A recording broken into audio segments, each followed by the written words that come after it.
Ricardo Vargas, un magnate de la tecnología chilena, observaba el horizonte de Santiago desde la ventana panorámica de la habitación más costosa de la clínica Las Condes. El cristal impecable separaba su mundo de lujo y silencio del bullicio de los barrios bajos que se extendían a lo lejos. A su lado, su hijo de 10 años, Mateo, yacía inmóvil en una cama de última generación, con la mirada perdida en el mismo paisaje. Desde el accidente automovilístico que lo dejó paralizado de la cintura para abajo, Mateo se había encerrado en un mutismo que ni los mejores especialistas del país habían logrado romper. El silencio en la habitación era un reflejo del vacío en el alma de Ricardo, un hombre que podía comprarlo todo, excepto la sonrisa de su hijo. Fue entonces cuando un movimiento captó la atención de Mateo. En una pequeña plaza polvorienta, visible desde la ventana, una niña de no más de 9 años bailaba. Vestía harapos, pero se movía con una gracia y una alegría que desafiaban su evidente pobreza. No bailaba por dinero, bailaba para sí misma, con los ojos cerrados, entregada a una música que solo ella parecía escuchar. De repente, Mateo, el niño que no había reaccionado a nada en meses, levantó un dedo. Una diminuta, casi imperceptible sonrisa se dibujó en sus labios. Ricardo sintió que su corazón se detenía, observando el primer milagro que su fortuna no había podido comprar. Si te está emocionando este comienzo, suscríbete al canal y cuéntanos desde qué parte del mundo nos estás viendo. Ricardo había construido un imperio valorado en más de 500 millones de dólares, un escudo de cifras y poder para ocultar su más profundo fracaso. Se sentía el único responsable del accidente que postró a su hijo en esa cama. Conducía él, discutiendo por teléfono sobre un negocio multimillonario, cuando perdió el control del vehículo. Su exmujer, Elena, se lo recordaba cada vez que lo veía, con una mirada cargada de desprecio que ni todo el dinero del mundo podía suavizar. Por eso vivía en una rutina de lujo estéril y reuniones de negocios, intentando llenar con éxito profesional el abismo de culpa que lo consumía por dentro, sintiendo que no merecía perdón. En esa misma plaza, Sofía vivía una realidad completamente opuesta. Huérfana desde que su madre murió de una enfermedad fulminante, había hecho de las calles su hogar. Su único tesoro era un pequeño relicario de plata que su madre le había dejado, con la promesa de que contenía la magia para encontrar a las buenas personas.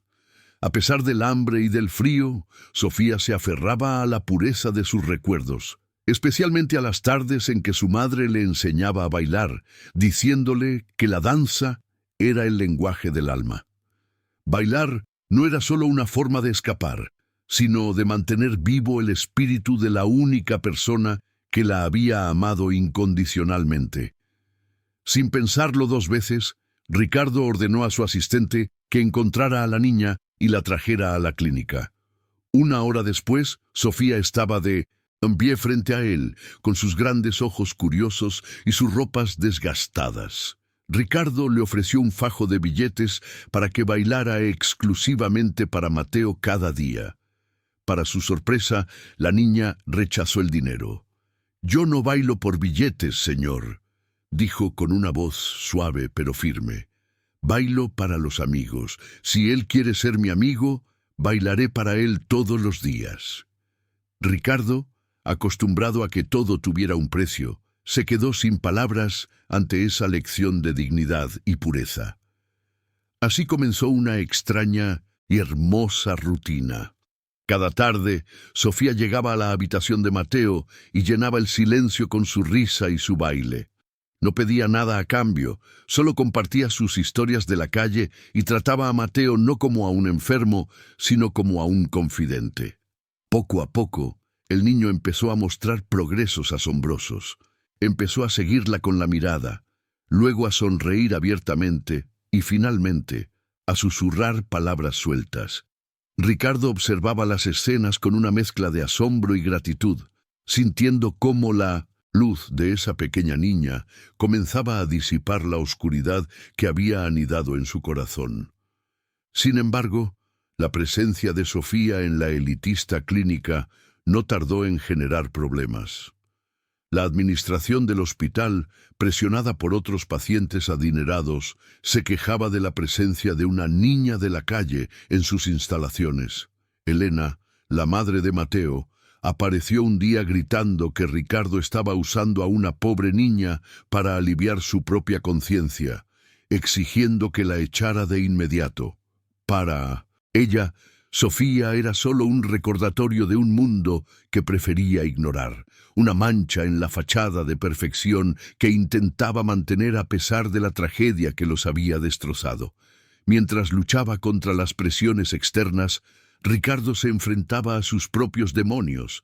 Cada sonrisa que Sofía le arrancaba a Mateo era un puñal en su conciencia.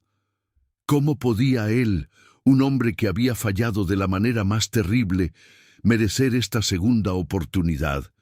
Se sentía un impostor, un espectador de una felicidad que no creía tener derecho a sentir. La inocencia de Sofía solo magnificaba su propia culpa, y el miedo a que todo aquello fuera solo un espejismo pasajero lo atormentaba por las noches, impidiéndole aceptar plenamente la esperanza que ella había traído a sus vidas. La tensión llegó a su punto más alto cuando Sofía enfermó gravemente. Una fiebre alta, producto de una noche de lluvia durmiendo a la intemperie, la dejó postrada. Ricardo, desesperado, la llevó a la misma clínica y exigió que le dieran el mejor tratamiento, enfrentándose a la junta directiva y a su exmujer.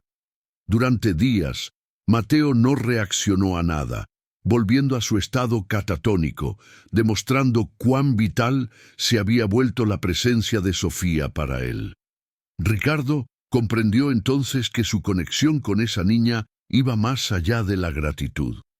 Ella se había convertido en el ancla emocional que mantenía a flote su destrozada familia. Una vez recuperada, Sofía volvió a la habitación de Mateo. Mientras bailaba, el movimiento hizo que el pequeño relicario que Mateo siempre llevaba al cuello se hiciera visible. Era un regalo de Ricardo, de cuando era un bebé. Sofía se detuvo en seco, con los ojos fijos en el objeto. Se acercó lentamente y, con manos temblorosas, tocó el delicado grabado de un sol y una luna entrelazados. Su rostro palideció y sus ojos se llenaron de lágrimas. Sin decir una palabra, sacó de debajo de su blusa su propio relicario, idéntico, pero con la inscripción invertida. Eran dos mitades de un mismo todo. «Mi mamá me lo dio», susurró Sofía con la voz quebrada. «Dijo que mi papá tenía la otra mitad. Ella se llamaba Isabel». El nombre golpeó a Ricardo como un rayo. Isabel había sido su primer amor, una joven de origen humilde a la que su familia le obligó a abandonar por no ser de su clase social. Él nunca supo que estaba embarazada. Todo su mundo se vino abajo en ese instante. El dinero, el poder, los años de éxito, todo se desvaneció ante la verdad más impactante de su vida. La niña que había salvado a su hijo era también su hija. Por primera vez en años, Ricardo se permitió llorar. Dejó caer la máscara de empresario impasible y se arrodilló frente a Sofía, abrazándola con la fuerza de una vida de arrepentimiento y anhelo. Era un abrazo que unía todas las piezas rotas de su pasado. En ese momento, una voz débil pero clara rompió el silencio de la habitación. «Hermana», susurró Mateo, extendiendo su mano hacia Sofía. El milagro estaba completo. No era solo la recuperación de un niño, sino el renacimiento de una familia que el destino, en su misteriosa sabiduría, había vuelto a unir. ¿Te está gustando esta historia? Deja un like y suscríbete al canal. Ahora continuamos con el vídeo. Ricardo No perdió un segundo. Inició los trámites legales para reconocer a Sofía como su hija legítima, dándole el hogar y la familia que le habían sido negados. Vendió su empresa tecnológica, sorprendiendo al mundo financiero, y con todo el capital creó la Fundación Sol y Luna, dedicada a ofrecer refugio, educación y oportunidades a niños en situación de calle, enfocándose en el poder sanador del arte.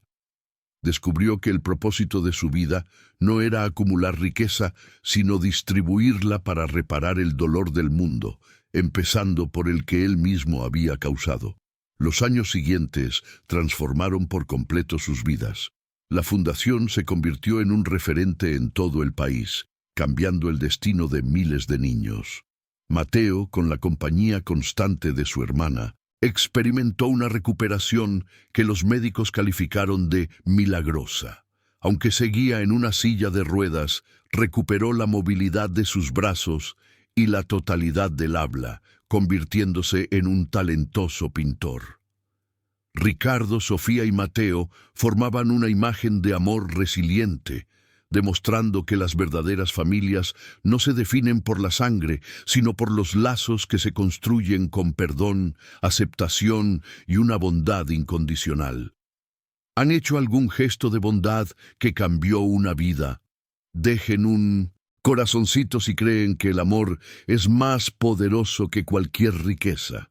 Suscríbanse para más historias de segundas oportunidades.